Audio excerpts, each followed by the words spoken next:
Hello everyone and welcome back to Continental Club, the best show on YouTube in my opinion for covering European football. This week, as always, joined by Mike McCubbs. Mikey, how you doing? Yeah, not too bad, Henry. All good, my end. How are you, more importantly? Because you're bloody hero. The marathon on the weekend, or was it the weekend before? I can't remember now, but this is the first time I've properly spoken to you since then.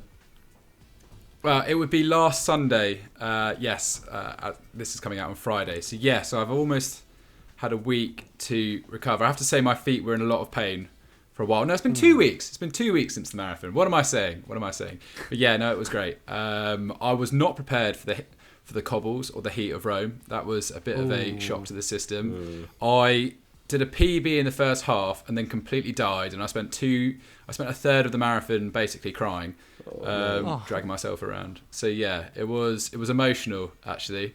Had a little tear when I gave over the finish line. It's so long, honestly. Anyone who runs a marathon will know it just goes on forever.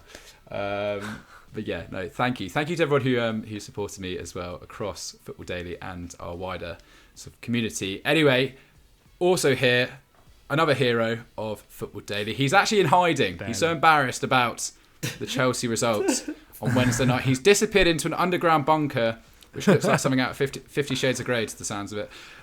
Zach, where are you, my friend?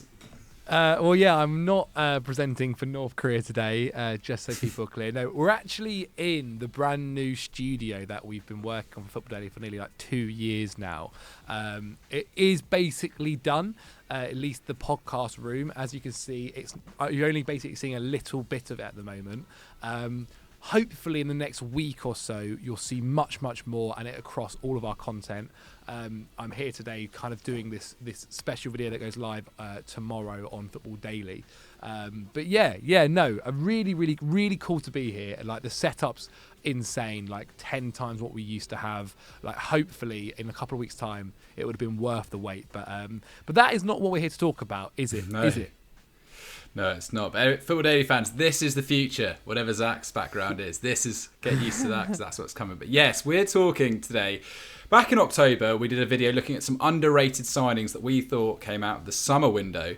Roll on 6 months, and obviously things have started to take shape a little bit more, and it's clear to see who the great signings of the season really were. And we wanted to look at the underrated, undervalued signings that snuck under the radar, which deserve more respect. Now, in our previous video, we looked at Edin Dzeko, Arnaut Danjuma, both players who've been excellent in this campaign. They've continued to be so. We may touch upon a few of those a little bit later, but we're going to start with one player who we discussed very briefly the last time, and a lot of you recommended this when we put this out on Twitter. Thank you to everyone that sent him in. This is Mike Maignan from @EdoLantern. McCubbin, what a player. What a great, potentially future French number one. Yeah, you're right on the money there. I mean, he could be. Yeah, I think he could be France number one. After the World Cup potentially. Obviously played recently in that 5-0 win over South Africa. That was his second cap. Hugo Lloris not getting any younger, is he? Obviously is France captain. I don't see him losing his spot for Qatar, but yeah, I think Maignan is clearly the kind of his heir. And yeah, his transition to Serie A has been perfect, hasn't it? Obviously was, one of the best goalkeepers in Europe last term, was a big reason why Lille won the French title against the odds, wasn't he? I know that defence was generally pretty solid, but he produced a number of top saves. And I think his post-shot XG, which is that's the metric that measures not only how good a chance is, but how likely a goal is going to happen based on how powerful or the direction of the shot, where it's going, essentially how hard a shot is to save. His post-shot XG, he'd saved a ton of shots that should have gone in. So yeah, he really was, alongside Burak Yilmaz and maybe Benjamin Andre, Lille's most important player last year. 15 million euros is an absolute snip, isn't it? Obviously, Milan were losing Gianluigi Donnarumma last summer, and it was a huge sum of him as well. Obviously, he was massive in Italy's Euros win, wasn't he? So, yeah, there was pressure on Mike Maignan to really, to not make any mistakes and hit the ground running and take his place kind of seamlessly, and he has done that. I think arguably I think if you ask me right now who's the better keeper, I think Mike Maignan is the better goalkeeper. Like, I think he's better than Donnarumma. He's been near flawless this season. He's made very few mistakes, and I know Donnarumma made that very high profile one against Real Madrid. Maybe it's a little bit unfair to judge him on that, but nevertheless, I think it's also indicative of a first season at Paris, which probably hasn't gone as well as he would have thought. He's only appeared 13 times in Ligue 1, and we knew that he was going to be up against Keylor Navas, etc. But for a player who's considered essentially the best young goalkeeper in the world, it's not ideal for him. Maignan, on the other hand, has only conceded 19 times in 25 Serie A appearances. He's kept 12 clean sheets. His save percentage is actually up from last term. I think he's been more competent with the ball at his feet than Donnarumma was at Milan as well. And that's obviously helped in the way that obviously Pioli likes his Milan team to get the ball up the field quickly, get the ball to the likes of Teo Hernandez and David Calabria very quickly to progress upfield. And yeah, like Maignan has fitted into that system really, really well. He also ranks in the top 15% for stopping crosses, top 15% keepers in Europe, that is.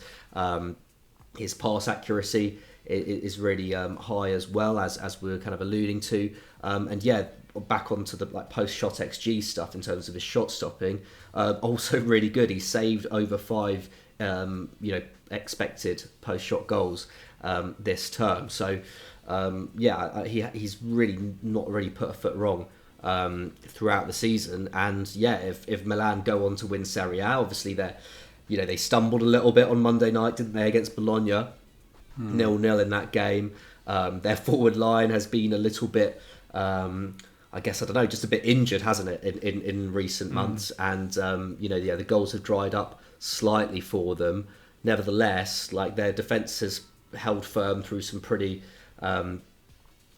difficult times, and Maignan has been massive for that. There's 7 games to play. They're one point off, clear at the top.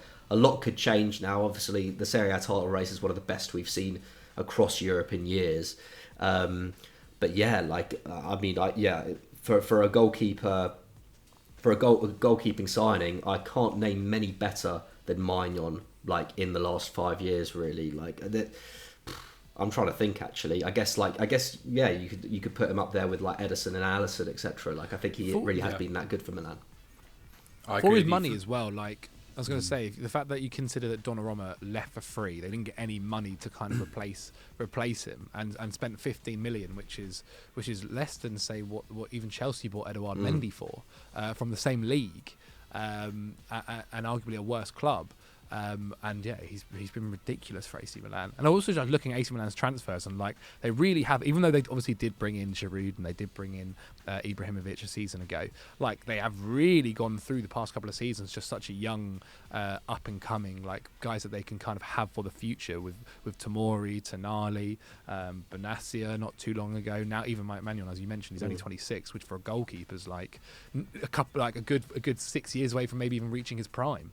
Yeah, for sure. I think it's a good point. Milan's transfer policy has just, transformed, hasn't it, in the last 2-3 years, and I think Maignan is very indicative of that.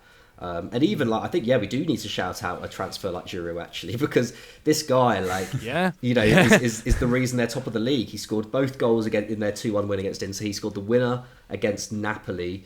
In the last couple of months, he's been really, really pivotal, and aside from the goals, has been really, really good when he's played as well.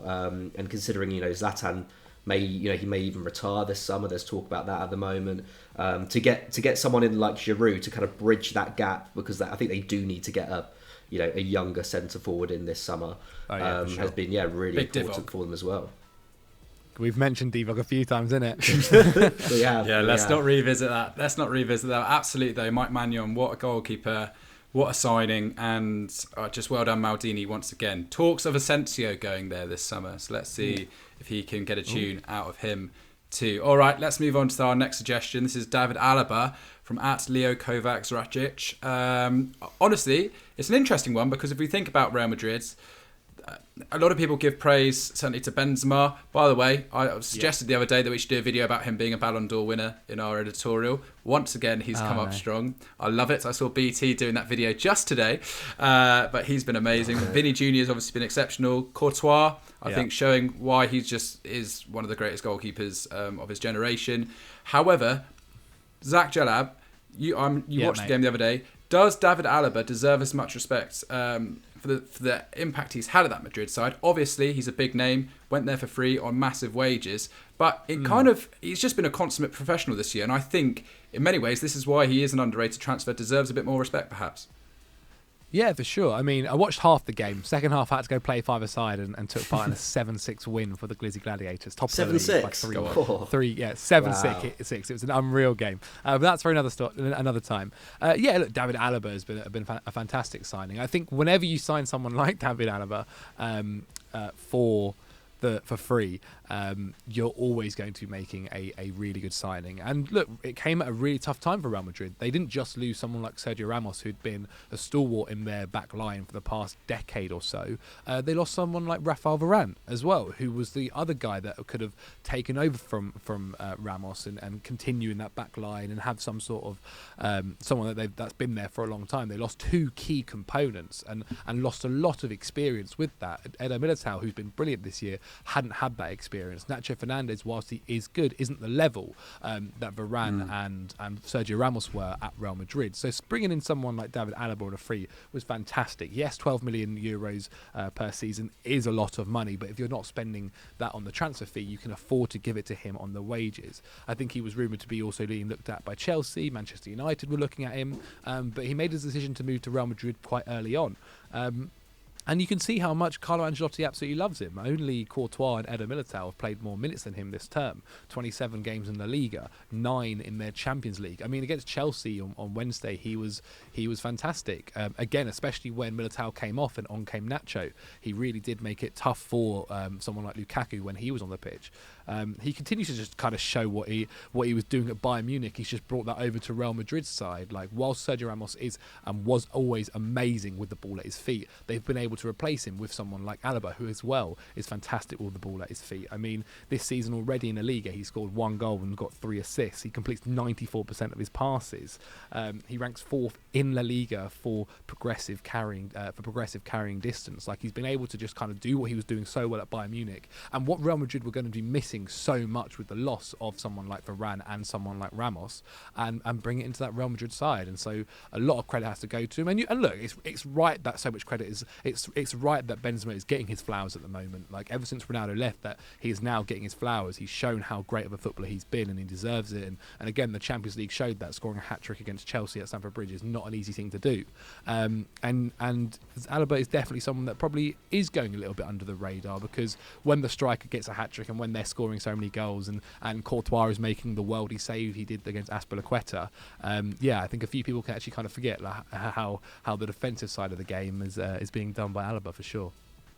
Yeah, I completely agree. I think, obviously Casemiro, to an extent Militao, they're viewed as the greatest kind of defensive in terms of numbers. They're the ones putting up sort of big tackles and interceptions. But Alaba, I just really wonder how this Real Madrid side would have coped if they didn't have that world-class figure like him there. I think he's been worth every single penny which they've put into him. I think he's just been... I think to basically replicate the numbers he was doing in terms of his passing, ball carrying and progression at Bayern Munich, to translate that over to Real Madrid, slightly different, because I think Real Madrid have a bit less possession than the sort of the dominant heavy Bayern side, but to be able to just copy and paste that and just show the elite level that he's really operating at, I think that's truly exceptional from Alaba. Go on, Zach. Well, I was just going to say, we've seen, I think, the first time I've probably watched Real Madrid is obviously against Chelsea, like fully, especially in that first half, but they've become a bit more of a kind of counter-attackive side, at least in games where they're up against maybe tougher opposition, and Alaba's been so important to that, starting the attack and getting that ball back and as you said, carrying it forward and progressing that as counter-attack forward. And some of the balls he was playing to like Vinicius Jr. down that left wing were ridiculous, and maybe like that's a kind of been a part of a reason why this season we've also seen Vinicius really take it to the next level. But I guess you don't really want to talk about Vinicius, do you, Henry? That joke is dead on this channel, Zach. We no longer go there. We can no longer go there. All right. Underrated transfer, perhaps. Yeah, what a player though, David Alaba. All right, let's go to France next, because Deathstroke33, he recommended William Saliba / Matteo Guendouzi. And yeah, I completely agree. I mean, I don't know if these are necessarily underrated. I think Saliba now, it's been well known for a while how brilliant he's been.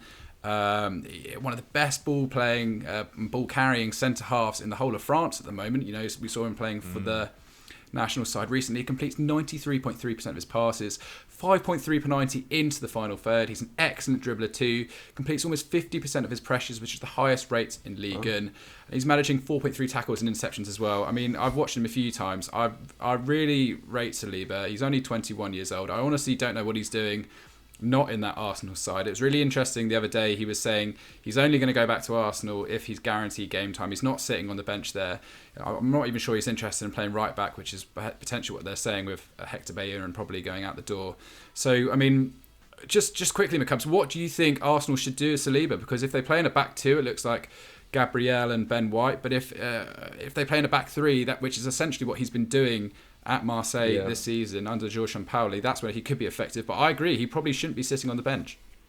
Yeah, I don't think he should be either. I don't know enough about the behind the scenes situation between him and Arteta and the Arsenal hierarchy. Arteta, yeah. Like, I feel like it's probably best if that chapter of his career is closed. I just don't see, like, if he doesn't want to play right back. I mean, even then, like, you know, when Tomiyasu's fit, that right back slot is basically taken.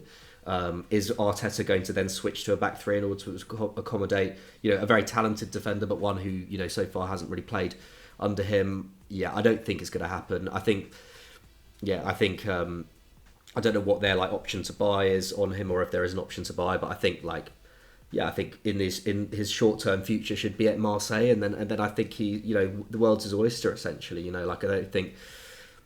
You know, he's still, how old is he? Is he only like 22, 23 21. Still? 21? Like, he's got so much of a career to go. Like, I think he just stays put. I think he plays in this George Sampaoli system that has, you know, at times really, really exciting. He's playing with a lot of other like young up and coming players, isn't he, at Marseille? So yeah, I think he should stay put personally. I don't really see the value in him trying to reignite his career at Arsenal right now. I agree. Apparently the scouts are regularly in contact with him. That's what he is saying, and so they are following his progress closely. But yeah, especially if they make Champions League next season, which they're currently on course to do. You know, Marseille are second in League and 3 points clear of third place Rennes, although Rennes do have a much superior goal difference, and it can sort of seems to change every week at the moment in Ligue 1. But yeah, I think Saliba, if he's got an opportunity to play high level football at Marseille next season, why not take that? Another person I think should definitely be staying at Marseille, looks like he probably will, is Guendouzi. And actually, you know what? I'm pleased for him. He's obviously a player that divides opinion. He's now 22, but it looks like he's really finally grown up under Sampaoli in Marseille, which kind of looks like a perfect fit for him in terms of culturally and everything. Kind of wild, kind of insane. I think the Stade de Velodrome, great for Guendouzi. And what's interesting about him is he's really transitioned into a very attacking midfielder. He scored 3 and assisted 6 this season. That's his highest ever return. I was looking at where he was playing for Hertha Berlin last season, where he did all right in moments, but he was out on the left. And obviously for Arsenal, he was expected to be a bit more of a deep-lying playmaker, wasn't he? But, you know, under Sampaoli, he's on the right, and his attacking numbers have been quality. His defensive numbers, nothing really much to talk about. But, you know, at the moment, he is 2.9 shot creating action per 90. He ranks in the top 10 in Ligue 1 for progressive carries and passes into the penalty area. And we can see by, you know, that 3 goals, 6 assists, he's getting results at the other end too. I mean, I will say about Marseille, they are such like a maverick attacking unit. I'm not sure how much these numbers could translate over into other sides necessarily, but I think it's brilliant for him. And, you know, representing France the other day, scored against South Africa too. It looks like Marseille have an option to buy of 11 million euros, which apparently Arsenal says an obligation to buy. Essentially, if Marseille don't get relegated, they have to pay the clause, which looks like it's going to happen. And I think 11 million euros, for a 22-year-old midfielder who's being capped for France, that's an absolute snip. So yeah, well done to Guendouzi. Completely agree. Deathstroke 33, 2 good suggestions. Right, Zach, another former Chelsea man. This comes in from Liam Hawkins 1. Is this underrated? I don't really know. Maybe in the grand scheme of the big transfers that took place this summer, I think it's maybe the best value. We'll have a little chat about that in a bit. Is Tammy Abraham really an underrated transfer, or is he just excellent? Yeah, I think I think maybe because Tammy's last season with Chelsea, and obviously Timo Werner being there, Kai Havertz being there, him not getting as much game time, that maybe people forgot about how good he was in his first full season for Chelsea in the Premier League. I was really, really, really disappointed Tammy left, but I completely understood it. I think for himself and whether his international career and the future of his footballing career, for him to get better and improve and to become a very, very good striker, and maybe even a world-class one at that, he needs to be getting minutes. He needs to be getting minutes, especially when he's reaching the age of 24 years old, which he is now. He's not necessarily considered one of the young up-and-coming ones. He is a guy within his playing professional football, of course. But yeah, no, I think this was the perfect kind of move for him. Going to Italy, he said that he'd spoken to Fikayo Tomori about how he'd spent his time in Italy and whether he'd enjoyed it and what kind of and whether he thinks he should maybe move out there. And he did, and he's taken it to a duck to water, mate. Like 15 goals, 3 assists already this season. I think he's the highest scoring Englishman outside of the Premier League. And he just continues to impress him and impress. Like, I can't say I'm always keeping up to date with Roma's scores, but I feel like every time I look at my timeline on Twitter, it's Tammy Abraham scored another one. He's done this, he's done that, and he's a striker that I think someone like Jose Mourinho can absolutely adore. He works so hard for the team. He did it at Chelsea. He's done it wherever he's kind of gone, and he's always working so hard, pressuring the defenders when he has to. I mean, this season already, he's attempting 14.1 pressures per 90, and also making 1.6 blocks and interceptions a game. Like, he works so hard for the team. For someone like Jose Mourinho, that's what he wants his striker to do. And he's got better as well with the ball at his feet. Like, one of the things that I thought Tammy kind of really wasn't necessarily great at Chelsea was when the ball did come to his feet, he wasn't good at holding up the play. He wasn't good at kind of giving everyone a minute or two or 10 seconds or two to get forward so he can then play the ball forward. And he looks like he has improved on that so far in Italy. I mean, he's running at the same kind of rate Romelu Lukaku was last season, which says a lot considering he was arguably the best striker in the league last season. And he's also worked really hard with the fans at Roma. The fans too absolutely adore him. Yeah. They all consider they absolutely love him. For 40 million euros, I think it is a fantastic deal. But I would also agree that I don't think it's necessarily an underrated one. I think he's just performing to the level that maybe I kind of have expected him to, and that maybe people had forgotten because it was 2 seasons ago. I don't think beating Gabriel Batistuta and Vincenzo Montella's sort of debut goal-scoring record is any small feat. I mean, 23 goals in 41. Oh, wow, 100%. It's amazing, and I think as of a few weeks ago, he's the highest scoring forward in 2022. Actually, in Roma, his face is everywhere. I went to the Roma shop; they absolutely love him. He along with Zaniolo and Pellegrini, he really is the poster boy. Because his personality as well, like, he's got such a great personality for Roma to kind of commercialise him and put him in the front of things. He's a funny guy. He's always kind of on the social media side of things. Like, he's smart with the way he goes about it.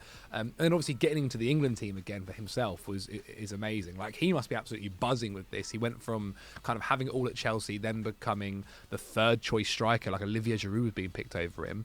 And now he's gone to Italy, and people are starting to say again, like, oh, like maybe Chelsea shouldn't have let him go. Like, maybe they do need to bring back that buy clause of 80 million euros next summer, or not summer coming, summer after. Like, it's for him, he must be over the moon, obviously. And just quickly, McCubbin, before we move on to Denzel Dumfries, I put up here the top 10 transfers in terms of fee paid this summer, and I'd say from an attacking sense, he is by far the best value forward signing of 2021-22. A few decent defensive signings in there, but even then, a lot of money paid for the likes of Hakimi, Ben White, and Diop and Upamecano.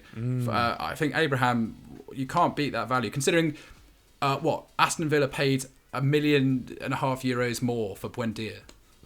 Yeah, I think. Lord. I think he is. I think attacking or defensively, I think out of those top 10 moves, I think he's brought the biggest value, hasn't he? I mean, he's spearheaded that attack. He's in the top 3 centre forwards in Italy. Like, even if you compare to like Ibrahim Konate, I think been an excellent signing for Liverpool. He's not a regular, like you were saying.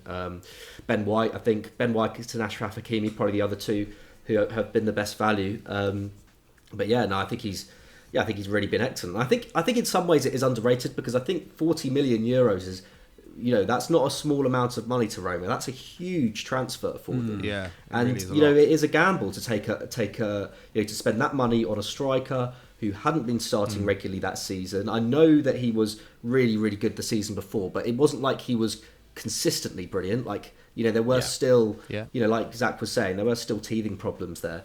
I think it was a gamble for them to take, and it's paid off very handsomely, of course. So I think in some ways it was an underrated move, I think, for them last summer, and that it's proven, it's paid off.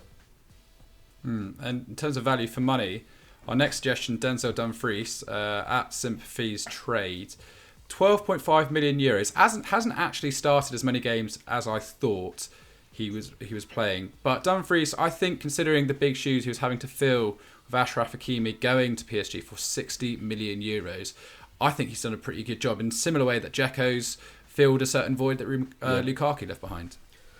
Yeah, absolutely. I mean, we've spoken a lot about Inter's transfer dealings last summer, and I think maybe now that they've dropped off a little bit, I mean, they're still very much in the title race, but obviously they're not running away with it as they seemingly were kind of back in January. I feel like maybe we've taken our eye off them a little bit, and I think we had Uncle Sharma on last week, who's an Inter Milan kind of content creator on YouTube. Go and check him out if you like Inter Milan stuff. And he was saying, like at the start of this season, no Inter fans were expecting them to win the title. All they wanted to do was kind of remain competitive, I guess, get Champions League football ideally, and hope kind of ride out the kind of storm of losing Lukaku and Hakimi and Conte. Obviously Inzaghi was a great managerial appointment, but the fact that they are like very much in the title race and at one point looked like they were odds on to win the title, I think is obviously testament to the smart, how smart the signings have been. And like you said, Dumfries hasn't been like playing week in, week out. He has been starting pretty regularly recently, but he's been in and out the side. Matteo Darmian has also been playing in that wing back slot, and he's been pretty excellent ever since he went to Inter, and more of a defence-minded wing-back than Dumfries, of course. His tackle and interception numbers are a lot higher, as you'd expect. He's not bad in the final third, but he doesn't. It's not really his job, is it, Darmian? Whereas Dumfries very much is a flying wing-back, isn't he? And I think he's already got 4 goals and 4 assists in Serie A this season, which isn't bad considering he's only made 15 starts.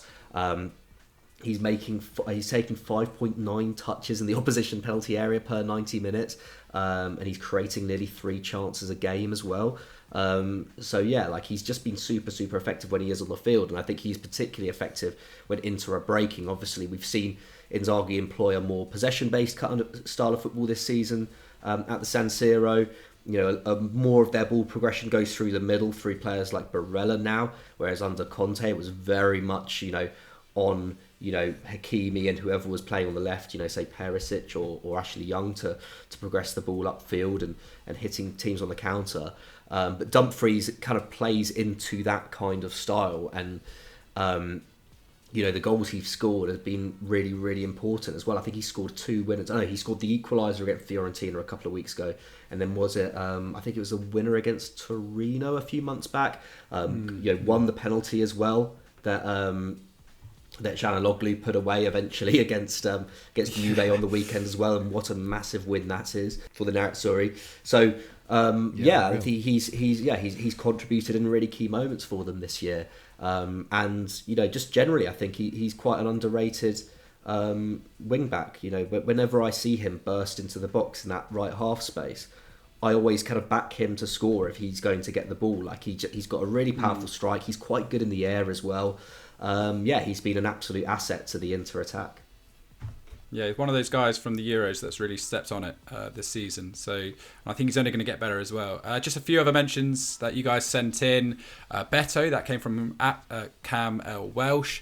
This guy plays for Udinese. He's 24-year-old forward. They signed him on loan from Portimonense in Portugal, which I didn't know much about at all. He scored 11 this season, filled that big Rodrigo de Paul-shaped hole in their attack. Very interesting guy, very tall, got an incredible leap on him. Doesn't look very aesthetically pleasing when he's running with the ball, but he's powerful. And Udinese have clearly found a bit of a gem here. So it looks like they're going to sign him. Could shift him on. There are reports saying that 30 million euros will be the asking price for teams like Inter and Newcastle. Another one I really love, which at the Has Karim, he recommended to me, Matthias de Turo. Talk about... Doogie's not here, so I get to talk about a few more niche players this week. I always get told I'm not allowed when Doogie's around, but this is my week to shine. Matthias de Turo, Celta Vigo fans, you know who I'm talking about. He's a 34-year-old keeper from Argentina. Basically unheard of when he was signed on loan this season from Universidad Católica in Chile. His only previous experience in Europe came with Deportivo Alavés in 2011 and the Celta B team the year later. Other than that, 10 of his 13 clubs are all from South America in Argentina, Chile, Bolivia and Peru. So really has no right to come... Well, it's very surprising at his age to come over here and be as exceptional as he's been, because he's kept 11 clean sheets. That's the fifth most in the La Liga. Save rate of 72%. And he saved 4 of 8 penalties faced this season. That's double more than any other keeper in La Liga. Celta are comfortably 11th. Eduardo Coudet, he's found a gem back in his home continent. He's going to be joining permanently this summer, apparently, maybe about 1 million euros. That's over 4 times the previous amount that was spent on him. Love that. Matthias de Turo, go check him out. What an underrated signing that is. Just quickly, Zach, any other suggestions you think of for underrated signings? Danjuma's having a very good season for Villarreal, obviously, this year. The Dutchman's got 8 goals and 3 assists. 6 goals and 1 assist in the Champions League as well, obviously, so not too bad. He was obviously very, very vital in their match against Bayern Munich on Wednesday as well, scored their goal, winning 1-0 so far in aggregate. That'll be very interesting to see how that works out on Tuesday. He's still only 25. He's now valued at 50 million euros on Transfermarkt, which is over double what they paid for him originally. So they could make a pretty penny for him if they sell him in the summer as well. Yeah, great player. Maccabi, anyone from you? David Raum. I know I feel like I speak about him all the time, but I have to get his name in every month. But yeah, he's got 8 assists now and 3 goals, I think it is, for Hoffenheim this year. Signed from Greuther Fürth last summer for free. He'd never played in the Bundesliga before. He'd spent pretty much his entire career in the second tier. So I think he's been one of the outstanding signings this season. I think one of the best left backs in Europe this term. So I think shout out to him. And great value for free, because I imagine they're going to make a decent profit on him in the next couple of years. Absolutely. All right, let us know if we've missed anyone else for underrated transfers of the year. Thank you for anyone that sent players in, and we're going to move on to our big match preview. Okay, this week on Big Match Preview, no Doogie, so we will not be doing our little competition. Sorry about that, another week. Just a quick reminder, he's leading on 34 points. I'm on 31, and the Cubs is gathering dust down on 21 points. Obviously, last week you joined... I know. Exactly. Last week you're joined by Shams, and for the predictions, Atalanta Napoli, Shams went for 2-2, Mikey went for 2-1 Napoli, but Doogs went 3-1 for Napoli. Big win for the boys from Naples. So yeah, Dukes would have got 3 points. Same again with with Barcelona versus Sevilla. You all back to Barca victory, but Dukes was the only one who's spot on with 1-0. And then Juventus versus Inter. Mikey correctly predicted a win for Inter, but went for 2-1 when it finished 1-0. Schwams went for a draw, and Dukes back Juve for a 2-0 victory. Anyway, Dukes would have got 6 points. Such a shame that this doesn't count this week. So anyway, it's a fairly quiet week, honestly, on the continent for big games. Relegation threatened Stuttgart, faced Borussia Dortmund, looking to bounce back from an absolute thrashing by Leipzig last week. Barca and Real Madrid play Levante and Getafe, respectively. Juventus host Bologna. Inter play Hellas Verona. Napoli face Fiorentina, which is a big game, but we spoke about Napoli last week. So our first game is Torino versus AC Milan. This is Sunday at 7:45 kickoff. AC Milan are currently top of Serie A. They're 1 point ahead of Napoli and are 4 points clear of Inter, who obviously have a game in hand. So every match really counts at the moment. And I mean, Zach, it's hard to know what you're going to quite get from this AC Milan side at the moment. I think McCubb's touched on it earlier. The goals have slightly dried up recently. They're drawing games they really shouldn't be drawing. 2-2 draw against basement boys Salernitana. Bologna recently, as you said. And a 1-1 draw with Udinese recently too. But they are winning big matches when it counts. But they are dropping points, and it is getting quite nervy. Yeah, you're right. They are struggling to score at the moment. Obviously, Zlatan Ibrahimovic, you can never know when he's fit or not fit. One day he is, next day he's injured another part of his body. That's what you get when you get into your 40s. And then there's also rumours that Brahim Diaz might be dropped after some disappointing games recently as well, and maybe want to try and change things up there. The one thing that they kind of do have going for them, though, is actually their record against Torino is pretty good. They've only lost twice to Torino in their past 30 meetings. Wow. So if history kind of suggests anything, it looks like it's in AC Milan's favour. But you never know. Crazy things do happen in football. What would be your prediction for this game then? I'll go with history. Milan obviously won the previous leg 1-0. It is at Torino. I'll go 2-1 to AC Milan. 2-1. All right. I hope they don't wear that horrific fourth shirt that they brought out the other day. It isn't good, is it? It's split opinion, hasn't it? It's grown on me a little bit. I can't lie. Horrible. No, macabre. Horrible. It's such a bad shirt. I agree. Let us know your opinion on that in the comments down below. I mean, Zach's gone for a conclusive win there, McCubbin. Yeah. Torino, interesting side this season. Actually, doing a lot better than they were doing in the previous two campaigns. Yeah, for sure. I mean, they were looking, staring down the barrel of relegation, weren't they, the last few seasons? And yeah, the new managers really transformed them. Very quickly, just to say, I know I have dropped off in the predictions league, or I've just not been very good this season in the predictions league. But my mystic powers, I do feel, are coming back, and especially for the World Cup. So like last week, we were all like in the build up to the World Cup groups, and I actually basically predicted who England would get in the groups. You did. I said it was going to be a very kind of geopolitical group. It was going to be the USA. I said it would be the USA, Iran, and Saudi Arabia. Iran and Saudi Arabia can't be in the same group, but Saudi Arabia actually. But they did actually pull Saudi Arabia. They actually got picked out. Nuts. So nuts. That is. So yeah, all England fans have me to thank for the relatively favourable group that the Three Lions have got in Qatar. But anyway, back to the matter at hand. Because yes, Torino have had a really good season. They've not been in amazing form recently. They beat Salernitana 1-0 last week. Salernitana are just basically the whipping boys, aren't they, of Serie A? But that was their first victory in 9. They actually lost 4 and drawn 4 in that period. So yeah, not great. But before then, they were really pushing for a top half finish. And their coach Ivan Juric, is to thank for that. He'd obviously had a great couple of years at Hellas Verona. Before that, really stabilised them in the league, got them playing, quite an interesting brand of football. And he's done the same with Torino. They're super high pressing. I think they're basically the highest pressers in Italy. They're one of the highest pressing teams in Europe. I think I was looking the other day. I think it might only be Liverpool, I think, who press more than them in Europe's top 5 leagues. And as a result, they're just really, they're just a nightmare to play against. They're not, the most technically gifted team, but they work super, super hard, and they will foul. I think they committed the most fouls in Italy, but they kind of get away with it because a lot of it's in the opposition half, so they're not getting that many yellow cards, etc. They actually average quite a lot of possession as well. I think just as a result of winning the ball hard the pitch so much, they're able to kind of sustain pressure and keep the ball up the opposition. They average 54% possession. Josip Brekalo has been pretty decent for them, scored 6 goals. He's actually their top scorer, obviously. What's his name? Belotti's been out injured for a lot of the season, so that's been... it's been really important that they've kind of compensated in other areas, and especially really what their kind of style of football does is protect the goal. Obviously, Brazilian centre back Roma, who we kind of talked a lot about in recent weeks, has been absolutely superb. But I think the system as a whole, protects their goal a lot, and that's why they've got one of the best defences in Italy. So I think this is going to be a really tough game for Milan. They also held Inter recently as well, Torino. Milan could win it because they have a lot of clutch players, but I think this might be a draw. I think this might be I think this might be 1-1. Big for the league, that. Yeah. Huge for the league. In fact, I think it's going to be 1-1. Yeah. Wow. Gosh.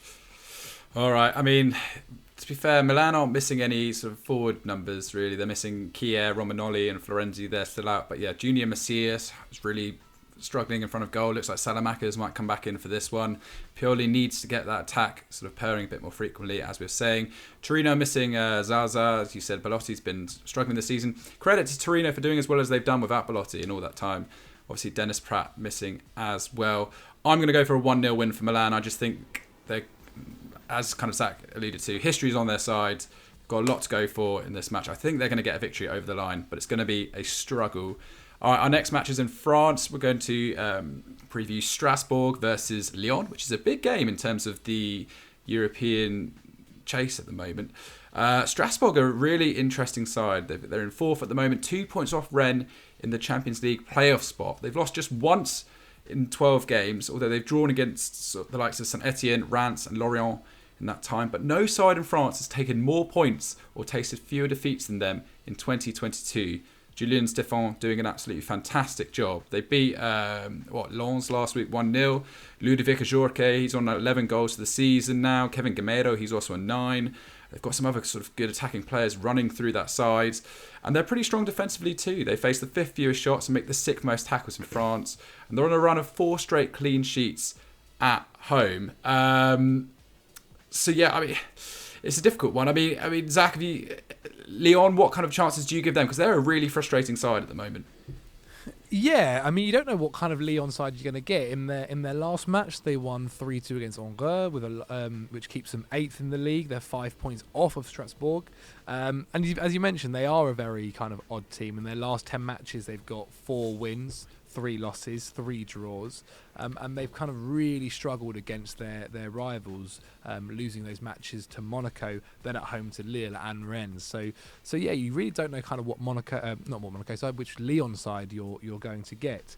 Paqueta obviously is their star player, 7 goals, 5 assists this season, and Moussa Dembele is on 12 for the campaign as well. So those are obviously the 2 kind of standout boys. Ndombele, which they brought in January, has been pretty decent. He's got 2 assists and is doing the dirty work very well as well. 3.5 tackles and interceptions, which is kind of what he was criticised for at Spurs. He wasn't maybe putting in the shift in the defensive side of the game. So that is really, really good to see. And any Spurs fans out there might be slightly positive to see that as well. Though I do think his the option to buy is like 45 million, which I don't quite see Lyon taking up this summer just yet. But I mean, from a Spurs point of view, it'll be nice to see him performing well. They are missing a few big players. Obviously, Serki, the Algerian, or hopefully going to pick Algeria, is out. And Caquet. I think that, how is it said, Henry? I love that. Maxence Caqueret. Caqueret. I tried to put that in the old French accent because it ended in ET at the end. But yeah, obviously those 2 are out, and obviously him being a big loss for them as well. They also, on top of that, are playing West Ham tonight in the Europa League, which means they're going to be obviously a bit more tired than Strasbourg will be for the weekend's match. But if there's one thing going for them, is that Lyon do have the history on their side. Strasbourg have only beaten them once in their last 21 matches, losing 18 times, and haven't kept a clean sheet against them since 1999. So history's on their side. However, I'm going against history.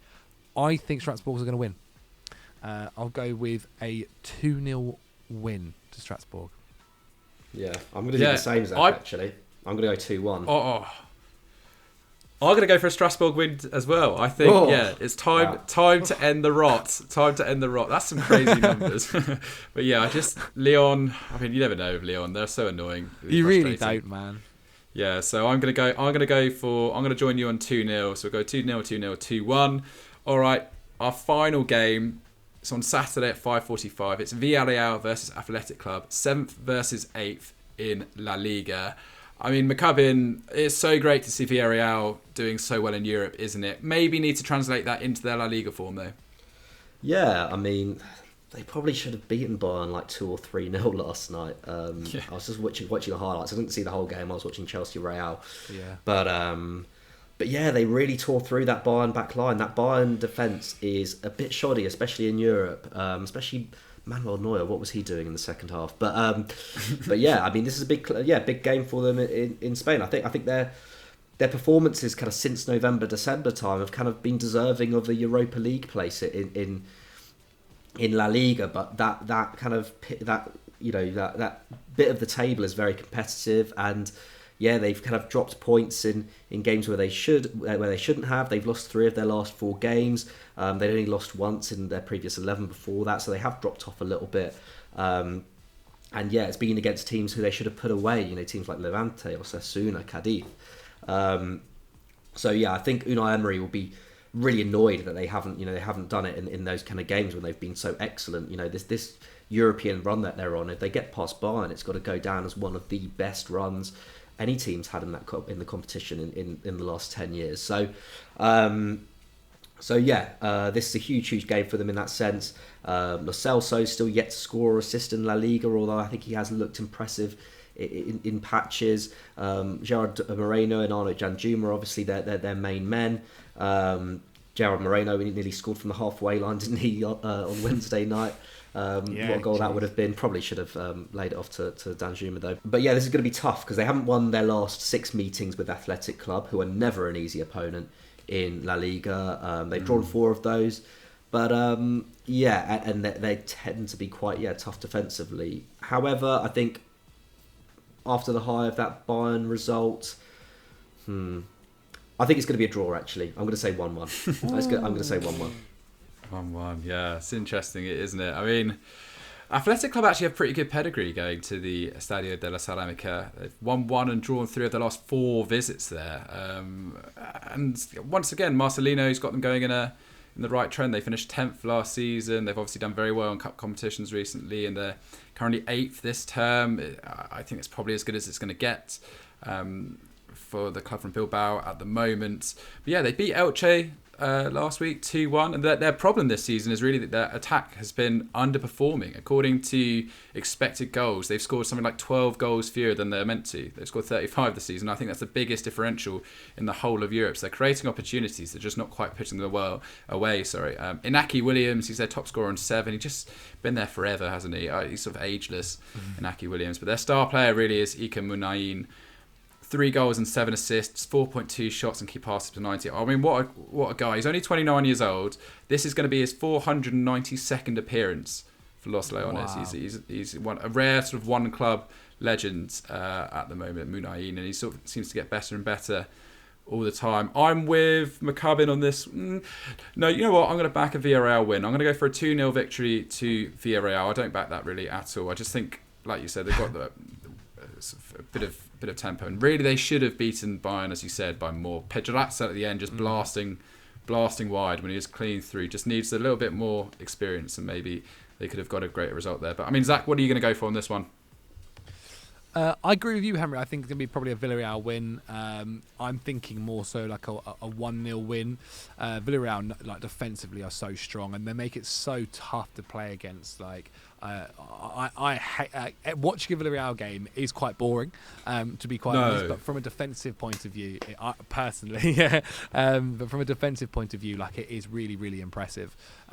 So yeah, I'll go for a 1-0 win to Villarreal, the old Submarines. Pains me to hear you say that. There's multiple styles of football. I love Unai Emery. I love the fact. No, I agree. I love the, like, people moaning about Atletico Madrid. Like, I love watching that as well. So it depends which kind of style you're up for. But yeah. Love it. All right, no time for a quick fire question this week, so we'll skip that. But thank you both for joining me at home. Let us know who you think is going to win all these games, etc. Let us know who you think the most underrated player is going to be in the comments down below. Zach, thank you for being back on Continental Club. We always love having you. What should everyone go and watch now? Well, if you're watching this on Saturday, then make sure you head over to Football Daily's channel. There is a video that's gone live on there. I worked really, really hard on it. I'm not going to give away the name just yet in case people are watching on a Friday. It has been on my Instagram story and on my Twitter, though, so screw it. Yeah, we've done the chase live on Football Daily. So we've got a studio and everything. And make sure you check it out. It was really good fun, and hopefully if it does well, we'll do more of that kind of stuff as well. So please check it out. I love how quickly you went from not going to say that to, all right, I'm going to say I realised I've already put it out on Twitter and that, so it wasn't matter. That's so good. All right, McCubbs, anything from you? Yeah, if you're a Milan fan and you want to hear more about their season and more so what they can do next season if they want to become more serious players in Europe and consolidate themselves, we did a scout report which came out on Thursday about the 3 signings they could make this summer that could upgrade Stefano Pioli's team. Awesome, love that. Thank you very much everyone watching at home. Like the video, subscribe to Euro Football Daily. You've heard it all a million times before, and we'll see you next time. Bye-bye.